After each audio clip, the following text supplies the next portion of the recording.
We're back! Here we are. We made it. We're back with more questions. Digging ever deeper. All right. You want to jump in and get the next round of questions going? Absolutely. Great. Let's do it.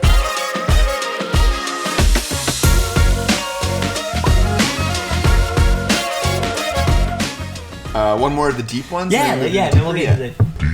If these are the deep questions, the deeper are going to be kind of gnarly. When was the last time you volunteered, and what was it for? Ooh. So, I wish my answer were like last week, but I have a fitting answer right now. And so, obviously there's been a lot of hurricanes that have been happening lately, and that's extremely difficult for people all over. Puerto Rico, Cuba, Dominican Republic, Florida, the Carolinas. All these places are getting hit. And so a couple years ago, there was a pretty serious hurricane down in Puerto Rico. And with work, I work for the Red Sox, and the manager is Alex Corey. He's from Puerto Rico. So we had the luxury of getting to go down and bring supplies to the people of Puerto Rico and pass them out. And so I got to go and document that and be there. And it was actually a day trip. We went down and back in the same day, which was kind of insane. But it was a great, really rewarding experience. So I'm not sure if there's a plan to do that again, but I bet there will be. I'll push for it. Yeah, you should. That would be so great. Yeah. It's much needed. Yeah. How about you? But I did do a thing a few years ago called Reading to Kids. Oh, cool. And so on Saturdays we would go to a school and... Oh, no way. Yeah, you'd get a book, and then a group of kids would come with you into the classroom, and you'd just read it out loud. No way. Yeah, That's great. It was so fun. And oh, man. I totally remember being a kid and meeting, like, a 20-something-year-old and being like, I don't interact with a lot of people this age, and it's very cool. Hey, Jax. Hey, buddy. Here's the pup right now. Hi, pal. What's up, man? Yeah, it was super rewarding. It was fun. Yeah. I hope to do it again. Yeah, I'd love to find a way for us to give back a little bit to the people in the community, too, through this, you know? Hey, if anyone's got any opportunities there that way, hit us up. Let us know. We'd love to find a way to DM help. us, message us. We'll look into it. Absolutely. We're digging a little deeper. We didn't pre-screen these, so we don't know what we've got. Oh, this isn't that deep. What is one thing you're saving up for? Well, I want to get a car, and I've timed the market just perfectly. Well done. Well, that's how I feel, because I'd like to get a house, and it's extremely expensive. I'll probably never be there. These are sort of surface-level answers to what's supposed to be a deep question. It's funny that our icebreaker questions got the most, and then it's sort of... Let's try another deeper, I think. Here we go. What is one moment that changed your life? When I was living in LA right after college, I really, really didn't like my job, and I felt super, super lost and anxious. And you go through school and college, and you're like, well, and then I'll get a job, and it'll all remain good. And I was so lucky to have had everything be like great up to that point, but that was kind of a hard stop on like having it figured out, which was kind of rocked my world, because I just hadn't been someone who was having a bad time ever. And I remember calling my parents really upset and was like, I don't know if I can like do this, and I don't want to do this, and I don't think this is the right move, and thinking they would be like upset with me or push me to keep going, not be supportive of that I was feeling bad. I'd never had those feelings in that way before. And they both were like, well, we're here for you, and nobody's forcing you to do anything. This is all stuff that you've chosen, and we're so sorry that you feel bad. We'll come there immediately if you need us to. You can come home immediately if you need to, and that's always available. And like, it was a real eye-opener, just because I like felt like everything was closing in on me, and that kind of got me out of the deep end. That's great. Which was nice. And I try to just always think of that anytime I'm like, oh gosh, I'm getting stressed out about something. I'm like, well, no one's making me do it. Right. And if someone is, it's impermanent. So. You're guiding yourself in the way you want. It was one of my first adult moments. Sure. No, that's a scary time. Realizing like this is your life, and you got to make the choices that guide it. That's exactly right. Like, no one's in charge of this but me, and if I'm not liking something, I guess I need to work to change it. Yeah, that's a hard lesson for people. It's tough. That is a hard lesson. And some people learn it earlier, and I, sometimes wish that I'd figured that out sooner, or needed to figure it out sooner, so that I could have been more prepared, but what are you going to do? I can't think of a moment specifically that changed my life, but you talking about that makes me think of my own journey. And I think I was very lucky and privileged in so many aspects of my life. Sure. But when it came time for me to think about going to college and what I was going to pursue, I knew as a kid I always loved picking up a camera and filming and making content and doing it. And it was before Instagram or Twitter or anything like that.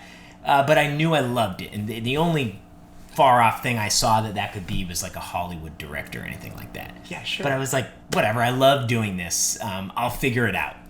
And I remember applying to schools. I was sort of bordering between either a business option or the filmmaking direction. But you would have been good at the business stuff, for sure. I mean, you totally are. I mean, we've sort of blended that now doing this, but they would have been very different careers had I gone one way or the other. And my parents, I was really lucky. They both heard that I wanted to do the creative thing, and there was no, I don't know if that's a good choice for your career. They both were super supportive and let me do that, and I think they're both very proud of where I've gotten with that. So it's not a moment that changed my life, but it was I was very lucky to have that coming up that guided how I was able to jump into kind of the real world. I think it stops a lot of people from doing something creative when someone says you need to be realistic, which isn't bad advice. I mean, it's certainly... I mean, I once had a dream to be an NBA player, and someone told me you need to be realistic, and I guess they were right in that case. Let's cut to Kellan in the NBA. Dunking.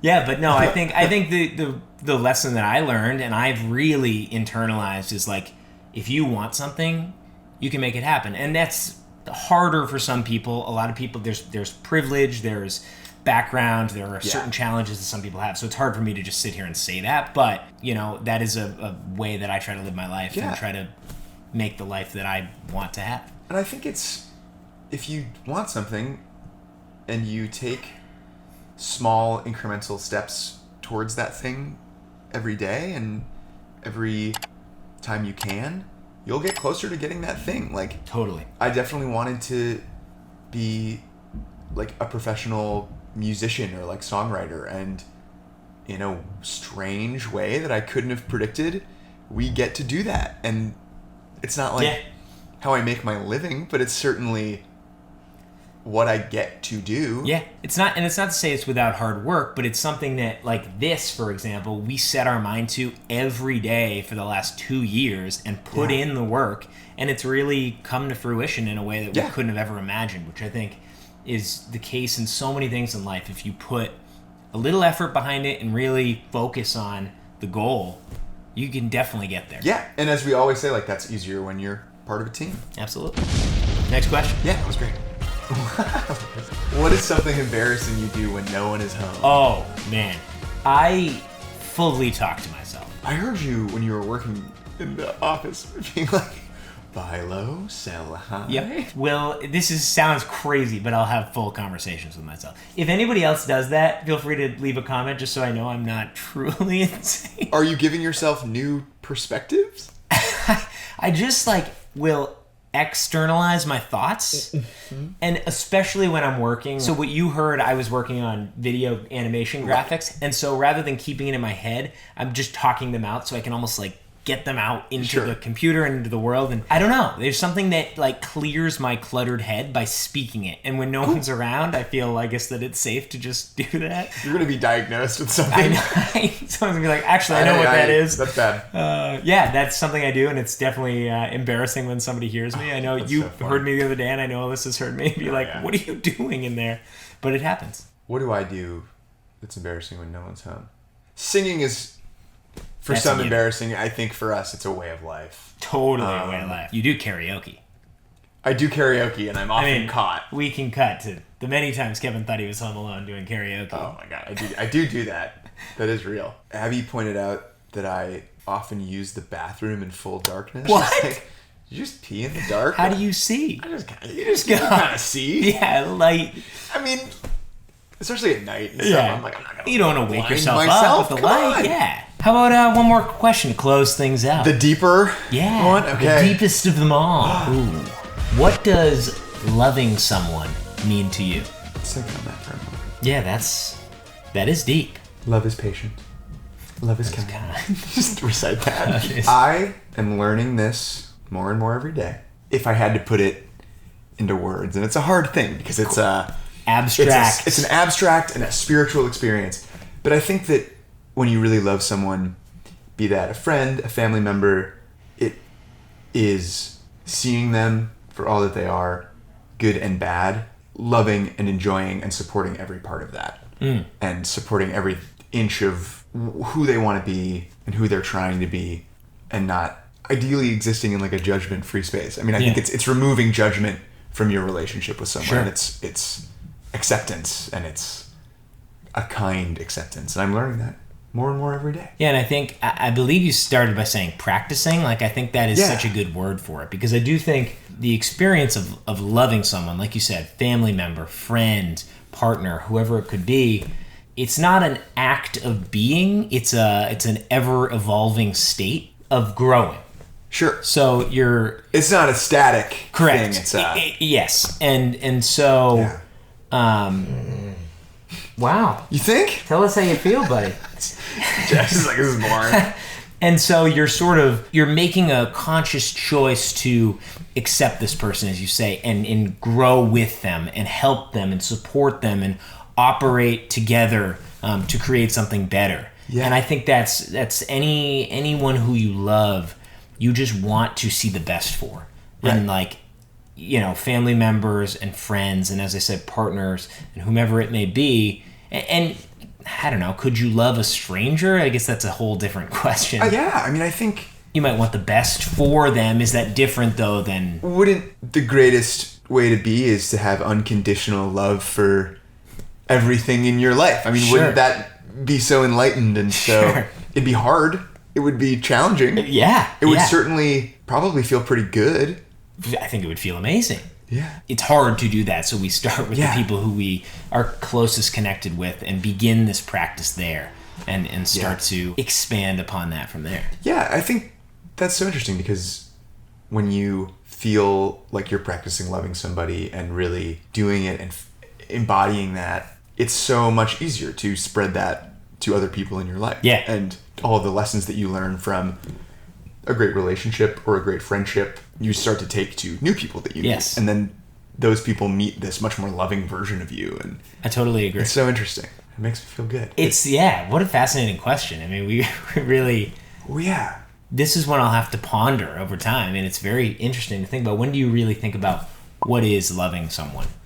Yeah. What does that mean? I'm sure that if you ask us, phase by phase of our lives, our answer would really be different. And we'd, let's check in on this one in 5 years' time and see. I know. I'm curious, too, because it must change between the relationship between loving a parent and then being a parent and loving a child. I'm sure that comes from the same thing, but is so different in its own way. This whole... there's so many experiences in life that we just haven't even started to touch, and it's wild to think that we have doors to unlock and see what that becomes. What a great way to say that. I mean, truly. Rooms in our house that we haven't even gone into yet. Sure, yeah. Oh, right, and you hope that by the end of your life you've touched them all and experienced all that can be. Yeah, really lounged around in the new rooms. Yeah, sure. He opened each door and set up shop there, if you will. That's good. Wow, we really took that and ran with it. I really liked that one. Wow. Yeah. Well, thank you guys so much for going on this, what kind of became a spiritual journey. Wow. Oh my God. If you stuck around, we appreciate it so much. Go ahead and leave a like on the video. Subscribe to the channel for more. And we'll definitely be back. We should play this on the live stream. This was so fun. Well, we absolutely should, and I think we will. If you haven't been catching our live streams, we're doing those generally Monday nights at 8 p.m. Eastern time. We should be getting into a more consistent schedule, but we're sort of just getting the ship up and running, if you will. They've been fun. Yeah, ton of fun. We're happy to be here spending time together, and we're so grateful that you spent some time with us. Absolutely. All right, guys. We'll see you in the next one.